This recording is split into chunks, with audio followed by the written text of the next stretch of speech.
بسم اللہ الرحمن الرحیم۔ ایاک نعبد و ایاک نستعین۔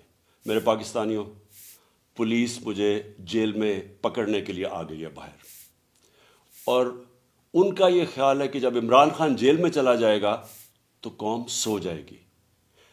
آپ نے ان کو غلط ثابت کرنا ہے۔ آپ نے یہ ثابت کرنا ہے کہ یہ زندہ قوم ہے، یہ محمد مصطفیٰ نبی صلی اللہ علیہ وسلم کی امت ہے، یہ لا الہ الا اللہ کے نعرے کے اوپر بننے والی قوم ہے۔ آپ نے اپنے حقوق کے لیے، حقیقی آزادی کے لیے آپ نے جد و جہد کرنی اور نکلنا ہے باہر۔